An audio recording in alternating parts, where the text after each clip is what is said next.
Grüßt euch und herzlich willkommen hier auf meinem Kanal, in dem ich den Bau meiner Spur-0-Anlage festhalten werde. Beginnen möchte ich zunächst mit der Vorstellung meiner Anlage.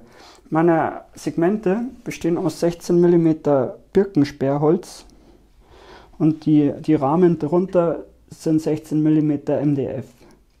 Das Ganze ist ca. 11,5 cm hoch. Da ich nicht besonders tief gehe, ist kein höheres Segment notwendig. Hier haben wir den Bahnbetriebswerksbereich. Habe ich schon ein bisschen was vorgearbeitet. Das ist die schöne BR64 von Lenz, die Kö 1, eine meiner absoluten Lieblingsloks. Dann haben wir hier den Bahnhofsbereich. Im kleinen Bahnhofsgebäude. Ein bisschen Inneneinrichtung habe ich schon gemacht.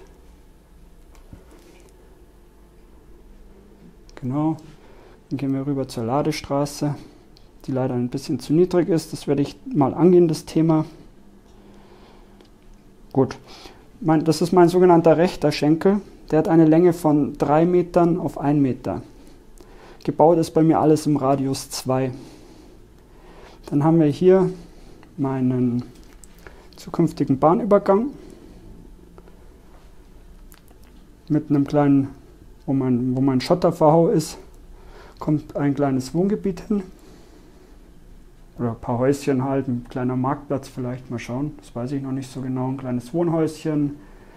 Hier haben wir einen Teich, das ist mein mittleres Segment, beziehungsweise mein Mittelteil der Anlage. Der hat eine Tiefe von 80 cm und eine Länge von 2,80 Meter. Hier hinten hätte ich gerne ein Fabrikgelände. Hier weiß ich es noch nicht so recht, da kommt vielleicht ein Schrotthändler oder irgendwas Kleines. Da ist meine Köf 2 im Lokschuppen. Sieht sie nicht. Ich hole sie mal raus. Da ist sie, ganz fein. Auf meinem linken Anlagenschenkel, der eine Länge von 3,10 Meter auf 80 hat, befindet sich mein zweiter Bahnhof.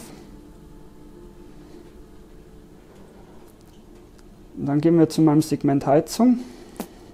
Das hat eine Länge von 1,34 Meter x 48. Segment Heizung, weil es die Heizung dahinter hat.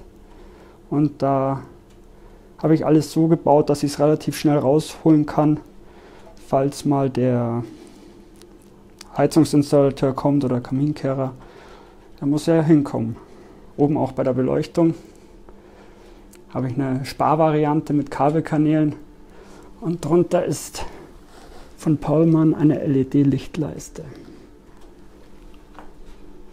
So, und dann kommen wir zu meinem letzten Segment, das ist das Segment Brücke.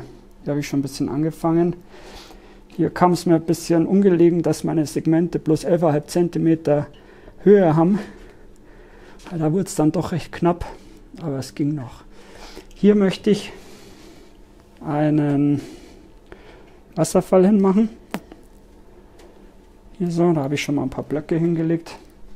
Da muss man noch ein bisschen die Höhe ermitteln, was gut ausschaut, weil wenn der Zug dann den Wasserfall verdeckt, ist auch Kacke. Oder nicht gut.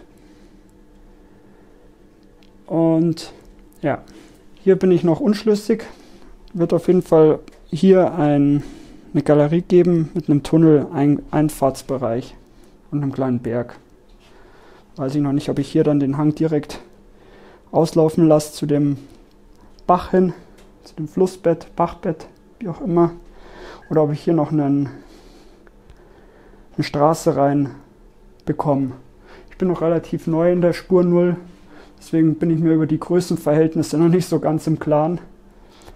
Aber irgendeine Lösung wird sich schon finden. Und das ist mein Eingangsbereich mit einem herausnehmbaren Teil.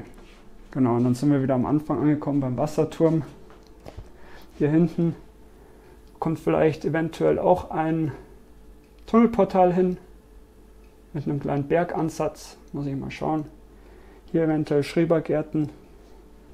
Naja, und dann sind wir schon wieder am Anfang. Jetzt gewähre ich euch noch einen kleinen Blick unter meine Anlage. Weichenantriebe habe ich von MP1. Habe ich die MP1. Meine Segmente haben alle eine Beleuchtung, dass man auch im Dunkeln klarkommt. Genau.